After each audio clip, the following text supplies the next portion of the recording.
Bonjour et bienvenue sur la FEB TV. Pour celles et ceux qui nous rejoignent, nous sommes en direct du Palais du Grand Large à Saint-Malo pour cette 3e édition du Forum économique breton. Et dans son roman Les autotamponneuses, l'auteur breton Stéphane Hoffmann écrivait en 2011 « La jeunesse ne se mesure pas aux années mais au goût d'entreprendre avec enthousiasme et curiosité ». Une très belle phrase qui introduit, qui amorce le sujet de cette émission, puisque ensemble nous allons évoquer le rayonnement à la fois régional, national et international de la jeunesse, notamment bretonne, donc en France et à l'étranger. Et pour m'accompagner dans cette discussion, j'ai le plaisir d'accueillir sur ce plateau Jordan Pedron, directeur de la formation continue à la Rennes School of Business. Bonjour Jordan. Bonjour Hugo, bonjour à toutes et à tous. Alors, en quelques chiffres, la Rennes School of Business, dites-moi, corrigez-moi Jordan si je me trompe, c'est environ 5000 étudiants, un établissement connu et reconnu en région au niveau national et aussi au niveau international. Il existe depuis les années 90. Concrètement, Jordan, aujourd'hui, quel rôle joue la Rennes School of Business pour le territoire breton ? Oui, alors effectivement, notre école est un pôle étudiants importants du département, donc avec 5000 étudiants, vous l'avez dit, qui viennent de toute la France et du monde entier. Je vais m'expliquer sur ce point. On accueille pas loin de 80 nationalités quand même sur le campus, sur des programmes de type bachelor, des programmes post-bac et jusqu'au doctorat, en passant par des masters. Donc liés aux thématiques du management de l'entreprise, donc on y retrouve les matières ressources humaines, sur la finance, sur la vente, l'entrepreneuriat, des choses comme ça. Et nos cours, on a cette particularité aussi là, d'avoir des cours dispensés en anglais en majorité sur nos programmes.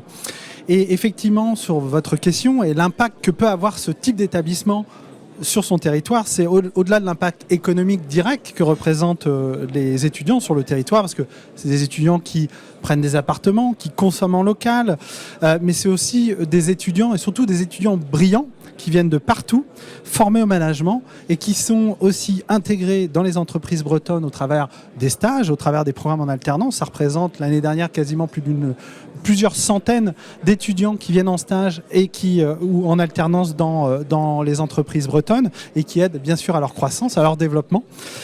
Donc une grande école comme la nôtre fait maintenant partie intégrante de la dynamique économique du territoire depuis 30 ans, donc, et renforce son attractivité aussi de ce territoire à l'étranger, parce qu'on recrute beaucoup d'étudiants directement à l'étranger et participe bien évidemment à sa croissance. Oui, ça on y reviendra un peu plus tard dans l'émission, mais tout d'abord, une des questions que je voulais vous poser, Jordan, c'est que ici on parle beaucoup d'étudiants, voilà, à la Rennes School of Business vous accueillez des étudiants, mais vous avez aussi sous votre charge des professionnels. Comment ça se passe la formation pour eux ? Alors oui, et c'est toujours un plaisir de venir au FEB parce que je rencontre aussi un certain nombre d'anciens élèves, apprenants qui sont sortis il n'y a pas très longtemps, parce que ce sont des apprenants adultes et des professionnels. Donc effectivement, j'ai l'honneur de diriger la formation continue de Rennes School of Business. Donc nous accompagnons donc les entreprises dans leur transformation et les professionnels dans leur transition de carrière, donc au travers donc de la formation et de programmes de formation sur des parcours typiquement nouveaux managers aussi dans les entreprises. Certaines entreprises du territoire viennent nous voir en disant j'ai 200, 300 managers à former, j'ai envie qu'ils aient un socle de compétences autour du management qui soit propre à toutes mes entités. Comment vous pouvez nous aider ? Donc on travaille des programmes diplômants pour ces entreprises-là. On a bien évidemment aussi des certificats courts qui répondent à des problématiques de territoire. On forme à la cybersécurité, par exemple, management de la cybersécurité. On forme aussi sur le management de la transition agroalimentaire. On parle là de souveraineté numérique dans les salles du FEB. On a une formation de 10 jours sur ces thèmes-là qui est à destination des managers de l'industrie agroalimentaire et des formations qu'on appelle flagship qui sont à la fois à destination des managers du territoire, mais aussi qui s'adressent à des étudiants internationaux, comme notre executive MBA qui forme, voilà, j'en vois beaucoup des anciens de l'IMBA ici, des managers et des dirigeants sur le territoire. Oui, donc un plaisir à chaque fois de revoir des visages connus. Aussi, l'autre aspect qu'il faudrait évoquer par rapport à la Rennes School of Business, puisqu'on parle d'éducation, on parle évidemment de contrats d'apprentissage, d'alternance. C'est un mot qu'on voit de plus en plus dans l'actualité parce qu'il y a eu des aides gouvernementales très généreuses qui ont été attribuées aux écoles pour aider des jeunes à pouvoir se former en entreprise également. Pour vous, quelle est la plus-value d'un contrat d'apprentissage par rapport à un type d'enseignement qui n'offrirait pas cette possibilité ?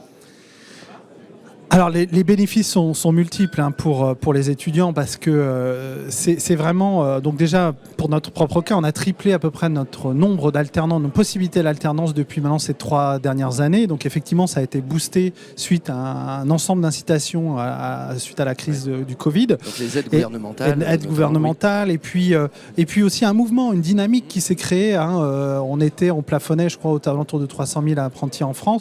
Là on va toucher le million. Donc effectivement, il y a eu cette volonté commune de professionnaliser davantage, d'intégrer beaucoup mieux l'entreprise dans l'école au travers de l'alternance. Et donc, effectivement, nous, ça permet aussi de diversifier aussi notre recrutement, aussi d'avoir des profils d'étudiants qui n'auraient pas forcément pu accéder aux grandes écoles. Donc, on diversifie notre profil, on s'enrichit de ces profils-là. Ça permet de financer sa scolarité. Bien sûr, de financer leur scolarité. Notamment pour les étudiants plus précaires à l'origine. Voilà. Et exactement. Et derrière tout ça, il y a aussi toute la relation entreprise donc, de l'école, qui est la nôtre, pour trouver aussi des débouchés, des alternances pour ces jeunes. Voilà, donc il y a vraiment tout cet écosystème, plus la dynamique de l'école qui s'est vraiment intégrée dans l'alternance. Donc on a des masters en alternance, on a notre bachelor qu'on a ouvert à l'alternance. Voilà, ça c'est des éléments très concrets de des éléments qui permettent aussi une importante réussite puisque les étudiants qui sortent de la Rennes School of Business, les chiffres d'employabilité derrière sont assez impressionnants. C'est combien de pourcents à peu près qui arrivent à trouver un travail, un job après leurs études? Effectivement, il y a des enquêtes qui sont menées annuellement par la Conférence des grandes écoles auxquelles on appartient. On est une grande école. Et effectivement, on a des chiffres à 96% des étudiants trouvent un premier job après leur diplomation, 6 mois après leur diplomation. Donc effectivement, ça joue, c'est une formation de qualité, bien calibrée dans des secteurs d'activité qui sont porteurs, ça marche et il y a de l'emploi au bout. Il y a des entreprises aussi qui viennent chez nous recruter parce qu'on a des étudiants qui ont un profil particulier. On a parlé de l'international, donc effectivement on a des étudiants qui sont très portés sur l'international, donc très bons en langue, très ouverts d'esprit. Oui. Donc ça veut dire que c'est des étudiants qui sont adaptables aussi dans les entreprises qui ont vraiment cette ouverture, voilà, et qui est très importante. Et justement, là, vous parliez, Jordan Pedron, de l'international. Évidemment, on l'a dit, c'est une école pour son territoire, pour le pays, la France, et pour l'international, la Rennes School of Business. Sur ce point, comment vous pourriez définir, votre mission ? Oui, alors en fait, effectivement, en tant qu'établissement international, nous, on accueille le monde à Rennes. C'est vraiment notre leitmotiv. Donc l'idée, c'est pas nous d'aller afficher des campus hors sol à l'étranger pour faire de la mobilité étudiante de nos étudiants français internationaux. C'est vraiment d'accueillir le monde en France et de pouvoir intégrer ces étudiants aussi à l'écosystème. C'est-à-dire que je vois des étudiants passer, notamment aussi en formation continue, où je me dis il y a vraiment des très très beaux profils qu'il faudrait qu'on garde dans nos entreprises locales pour pouvoir croître à l'étranger. Donc on y travaille, on a commencé à poser des briques aussi en partenariat avec un certain nombre d'organismes locaux. Alors je sais que le WTC travaille aussi sur ces questions avec nous. Et l'idée, c'est vraiment de travailler cette rétention des talents sur le territoire, que ce soit les étudiants internationaux dans des entreprises bretonnes, mais aussi des étudiants qui viennent de toute la France, qui ont choisi Rennes School of Business et qui veulent peut-être rester sur le territoire breton pour faciliter la croissance et l'embauche. Rayonner la Bretagne à l'international aussi, évidemment. Une toute dernière question, Jordan Pedron, et après je vous laisserai profiter du salon du Forum économique breton. Quelles sont vos attentes justement vis-à-vis de ce forum? Qu'est-ce que vous attendez des rencontres que vous allez faire ici? À part revoir des anciens élèves. Oui, c'est maintenir le lien. C'est effectivement c'est maintenir le lien là, qui est important. Et puis effectivement, je pense que c'est l'ADN aussi de ce type d'événement, c'est de renforcer aussi la solidarité entre nous sur notre territoire pour conduire des projets innovants. Quelquefois, je vous donne des exemples aussi.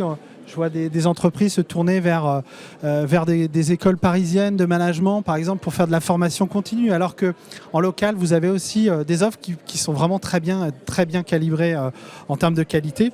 Donc voilà.